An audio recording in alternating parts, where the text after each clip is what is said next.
Ask मुफ्ती तारिक मसूद। क्या जानवरों को खिलाना भी सदका है?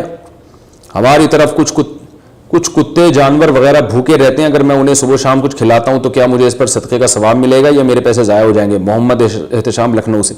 देखिए, जानवर को खिलाना भी सदका है। हदीस में आता है कुत्ते को पानी पिलाए थे शख्स ने, प्यासे कुत्ते को, अल्लाह ने बख्शिश कर दी, तो बिल्कुल सदका है। लेकिन कुछ जानवर ऐसे उनको आप खिलाएंगे तो उनकी नस्ल बहुत स्पीड से बढ़ती है और वो इंसान के लिए नुकसानदेह भी है।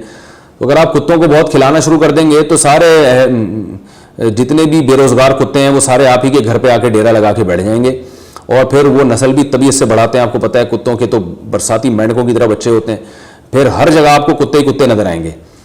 तो इसलिए खिलाएं ज़रूर, मगर कुत्तों की नस्ल पे भी कंट्रोल करें, क्योंकि ये जंगल का जानवर है। जब इलाकों में देखें, हमारे यहाँ केएमसी वाले जो है ना, कुत्तों के पहले कंट्रोल करते थे इनकी नस्ल पे, और जब कुत्ते ज़्यादा हो जाते थे तो वो कुछ जहर वगैरह खिला के इनको मारा जाता था ताकि नस्ल कंट्रोल में रहे। अब NGOs वगैरह ने पता नहीं अजीब सा एक कुत्तापन किया है कि कुत्तों को मारने पर पाबंदी लगा दी।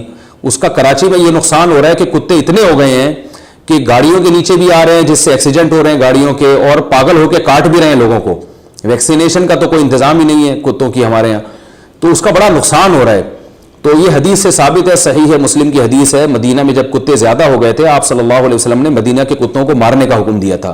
तो इससे हमें पता चलता है कुत्तों की नस्ल जब बढ़ जाए तो उनको मारने का हुक्म है, क्योंकि ये जंगल का जानवर है, वहाँ तो नस्ल खुद ही कंट्रोल में रहती है। शहरों में तो जो है वो कंट्रोल में नहीं रहती, वो फ़ायदे के बजाय उल्टा इंसान को नुकसान होता है। अब आप देखें, कोरोना वायरस जब से फैला है, लॉकडाउन हुआ है, तो कुत्ते आज़ाद घूम रहे, इंसान घरों में बंद हो गए। तो किसी ने बड़ी अच्छी तस्वीर एक व्हाट्सएप पे भेजी थी, कुत्तों का एक पूरा इज्तिमा है, तो वो परेशान होकर कह रहे हैं कि क्या यार, ये KMC वाले इंसानों को उठा के ले गए इस दफ़ा, कुत्तों को ले जाने के बजाय। तो इंसान शार्ट हो गए मार्केट से, कुत्ते हर जगह फैले हुए हैं। तो अगर आप इस तरह से कुत्तों को खिलाएंगे ना तो कुत्ते और बढ़ेंगे। तो खिलाने पर मैं नहीं मना कर रहा आपको, लेकिन कोई ऐसा तरीका भी हो कि ये जो बहुत ज़्यादा स्पीड से कुत्ते फैल रहे हैं, इनकी नस्ल बढ़ रही है, तो कुत्तों को मारने का भी कोई इंतज़ाम होना चाहिए ताकि इनकी नस्ल कंट्रोल में रहे और ये इंसानों को नुकसान ना पहुंचाए। मैंने तुर्की में देखा था, वहाँ हर कुत्ते के गले में एक पट्टा पड़ा हुआ था और एक नंबर था, रजिस्टर्ड नंबर और रजिस्ट्रेशन नंबर उसका। ये इसकी अलामत होती थी कि इस कुत्ते का पूरा रिकॉर्ड गवर्नमेंट के पास है और ये पागल नहीं है। कुत्ता जब पागल होता है ना तो पता नहीं चलता कि ये पागल हो गया कि नहीं हो गया, वो काट लेता है, इंसान के लिए बहुत नुकसानदेह है वो। तो और हमें क्या पता होगा कि कौन सा कुत्ता पागल है, कौन सा पागल नहीं है? तो ये गवर्नमेंट तो कंट्रोल करती नहीं है। वहाँ हमने बाहर कंट्रीज़ में देखा है, वहाँ वैक्सीनेशन होती है इनकी, कुत्तों को बाकायदा चेक किया जाता है, भाई कोई खिसक तो नहीं गया। तो हमारे यहाँ तो आवारा बेरोज़गार कुत्ते फिर रहे हैं दबा के, तो आप अगर उनको रोज़गार दे देंगे तो और कुत्तेपन पे उतर आएंगे, इसलिए एहतियात करें। वैसे अगर खिलाना हो तो मेरा ख्याल है बकरी पालें, गाय पालें, भैंस पालें, मुर्गियां पालें, उनको खिलाएं, वो अंडा भी देंगी, आपको भी खिलाएंगी। वो बकरी को जितना खिलाओगे वो आपको भी उतना खिलाएगी। कुत्ते को खिलाओगे वो क्या खिलाएगा? या तो पालतू कुत्ता हो ना, जो किसी मजबूरी से रखा हो हिफाजत के लिए, फिर तो ठीक है। गली मोहल्ले के कुत्तों को लिफ्ट कराएंगे तो फिर वो मसला जो है वो ये होगा कि वो बहुत ज़्यादा फैल जाएंगे। हमारे मोहल्ले में एक साहब थे, वो बिल्लियों को खिलाते थे बहुत, तो उसका नतीजा निकला कि पूरे महल्ले की बिल्लियां हमारी गली में आके जमा हो गई थी।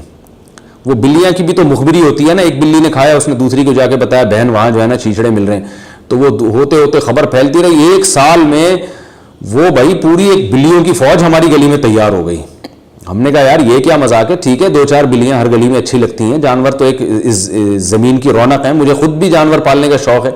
अभी एक बिल्ली मैंने पाली हुई थी, वो इतना फ्री हो गई थी कि वो फिर हमारे लिए टेंशन बन गई थी। वो इतना फ्री हो गई कि वो उसने तो बगैर पैम्पर के वो बाकी चीज़ें भी शुरू कर दी उसने घर में ही।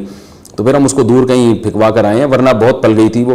तो 2-4 तो अच्छे ही लगते हैं जानवर गली में, लेकिन बहुत ज़्यादा हो जाएं तो फिर वो नुकसान का सबब बनते हैं। तो हमने भी उन साहब से कहा यार ये बिल्लियों को जितना प्रोटोकॉल आप दे रहे हैं, तो पूरे महल्ले की बिल्लियाँ हमारे महल्ले में, फिर उनको गोश्त खिला खिला के ऐसा खूनख्वार बना दिया कि वो मुर्गियों पर भी, हम जिस दिन वो बुजुर्ग नहीं आते चीचड़े लेके, तो उस दिन फिर वो दूसरों के चीचड़े बनाना शुरू कर दिए उन बिल्लियों ने, वो हमारी मुर्गी खा गई। तो जानवरों को खिलाएं, मगर इन तमाम चीज़ों को मद्देनजर रखकर। बाज़ लोग चीलों को खिलाना शुरू कर देते हैं। भाई चील तो इंसान के लिए नुकसानदेह जानवर है, तो चीलों को आप गोश्त डालोगे, चील तो खूनख्वार जानवर है, वो सारी चीलें आपके महल्ले में जमा हो जाएंगी, फिर कोई गोश्त नहीं ले जा सकता।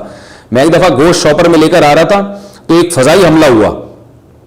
मैं हैरान, ये गोश्त गया कहाँ से? पता चला पूरी बोटियां जो है ना वो महल्ले में गली में फैल गई हैं। पता चला कि एक चील ने वो पीछे से आई है और ऐसे जेट तैयारे की तरह उसने हमला करके थैली पे चोंच मारी। تو اسی وجہ سے جو ہے حالت احرام میں بھی چیل کو مارنے کی اجازت ہے، کیونکہ یہ انسان کے لیے نقصان دہ جانور ہے۔